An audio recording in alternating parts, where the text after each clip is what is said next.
आप सभी को जय भीम। मैं प्रहलाद गेडाम, ऑर्गेनाइजर एम्बस डेमोक्रेटिक। आज आपके सामने बाबा साहब के शैक्षणिक विचार इस विषय पर कुछ जानकारी रखने की कोशिश कर रहा हूँ। इस विषय पर बाबा साहब के राइटिंग एंड स्पीचेस महाराष्ट्र शासन द्वारा जो खंड प्रकाशित किए उसमें जानकारी मिलती है। इसके अलावा कुछ प्रसिद्ध लेखकों ने भी बाबा साहब के शैक्षणिक विचारों पर कुछ लिखान किया है। आधुनिक भारत में सर्वप्रथम महात्मा ज्योतिबा फुले जी ने अपने सामाजिक क्रांति की शुरुआत शैक्षणिक क्रांति से की थी। उन्होंने देखा कि भारत में बहुजन समाज अज्ञानी और दरिद्र के हुए, तब उनके ध्यान में आया कि धर्म के नाम पर बहुजनों को शिक्षा से वंचित रखा गया, उनको शिक्षा नकारी गई है। तब उन्होंने 1 जनवरी 1848 को पुणे में लड़कियों के लिए पहली स्कूल निकाली और 1882 में जब वो हंटर कमीशन के सामने गए, जब प्राथमिक शिक्षा फ्री और कंपलसरी करने की कोशिश की है। उनका एक प्रसिद्ध स्लोगन है कि विद्या बिना मति गई, मति बिना नीति गई, नीति बिना गति गई और गति बिना अर्थ गए। और एक अविद्या के कारण इतना बड़ा अनर्थ हुआ है।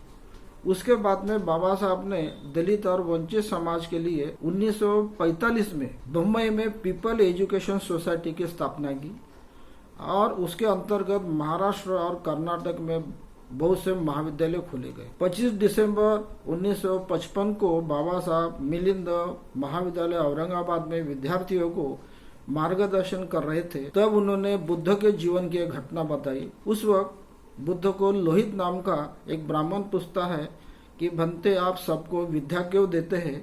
जब बुद्ध ने बोला है कि मनुष्य प्राणी को भोजन की यानी अन्न की जरूरत होती है, उसी प्रकार सबको विद्या की भी जरूरत होती है।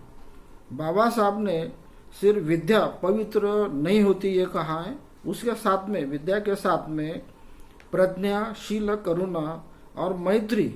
प्रज्ञा यानी शहानपन, शील यानी सदाचार संपन्न आचरण, करुणा यानी सब प्राणी मात्र संबंधी प्रेम भाव, मैत्री यानी प्राणी मात्रा विषय आत्मयुता। ये 4 पारमिता होना जरूरी है जब विद्या का उपयोग होता है।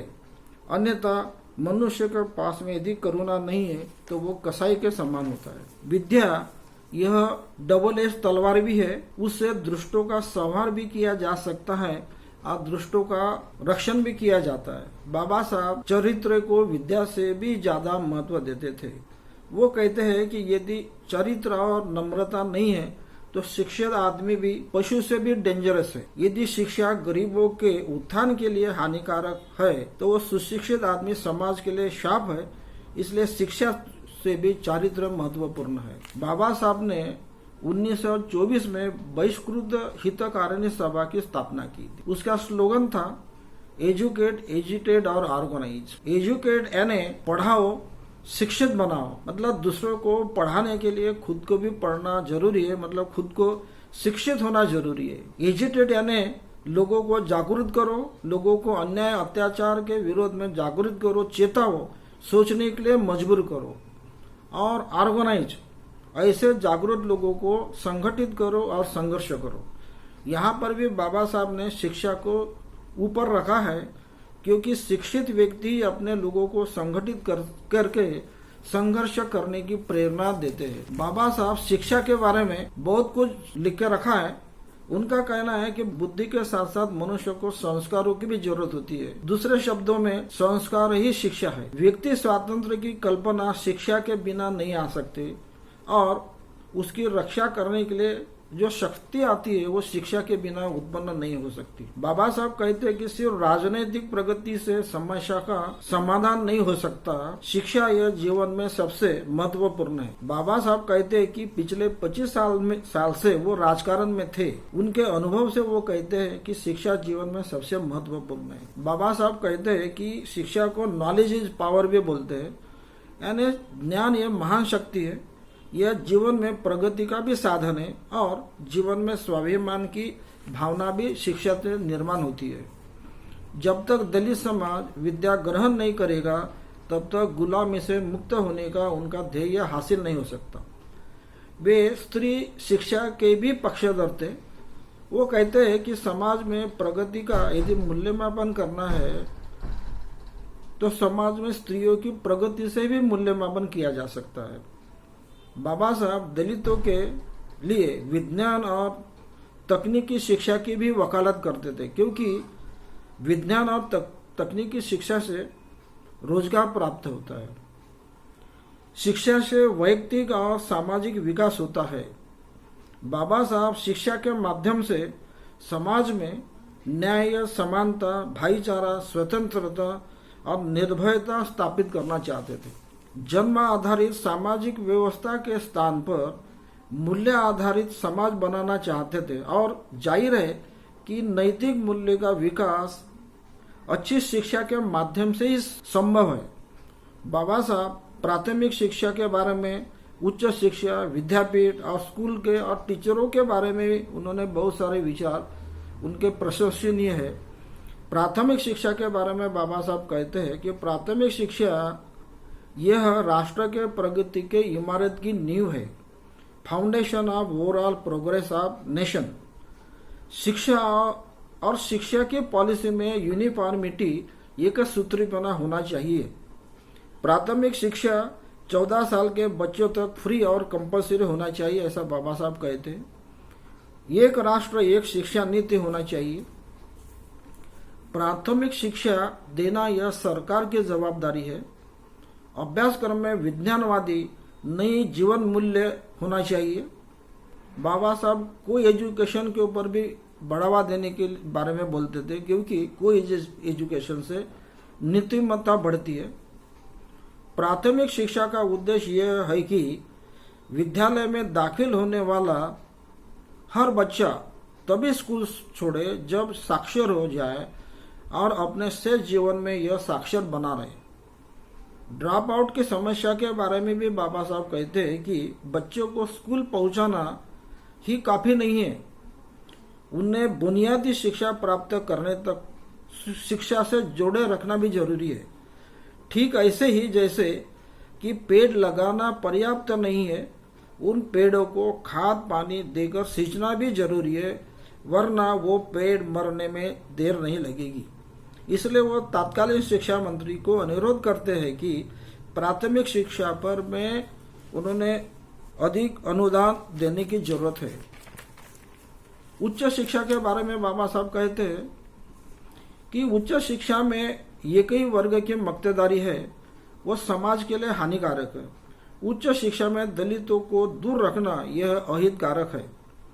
प्राथमिक शिक्षा के भरोसे दलित वर्ग का उत्थान नहीं हो सकता, इसलिए दलित समाज में उच्च शिक्षा हासिल करना चाहिए, उसके कारण हीन भावना नष्ट होगी।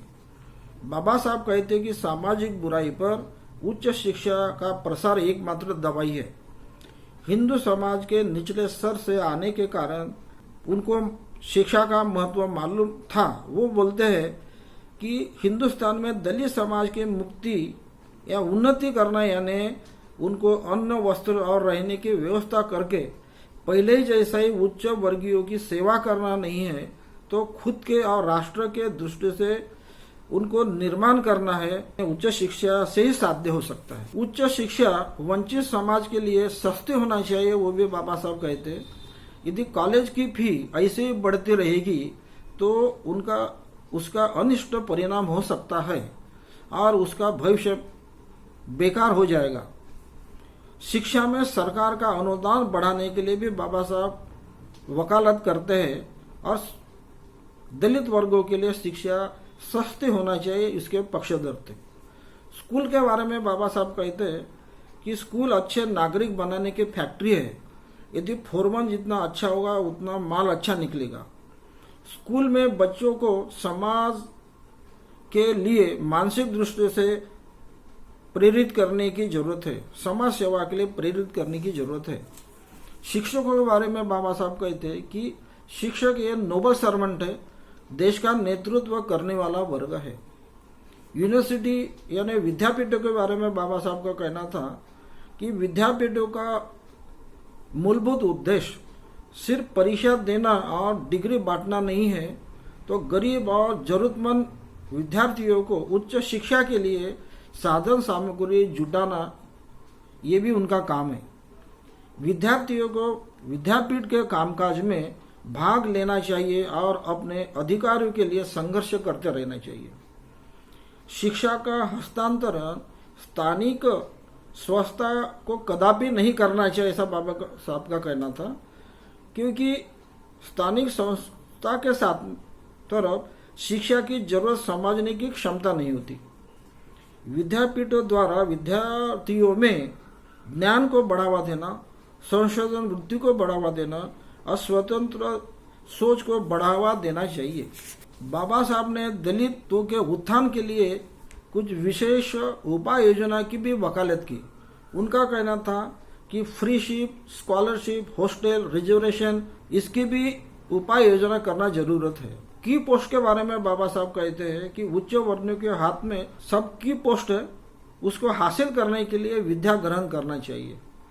कास्ट इंडिया में बाबा साहब कहते हैं कि आज जो जाति जाति में गुणभेद है, यदि सबको शिक्षा दी जाती तो गुणभेद नहीं बढ़ता और एक ही जाति का वर्चस्व भी कोई मान्य नहीं करता।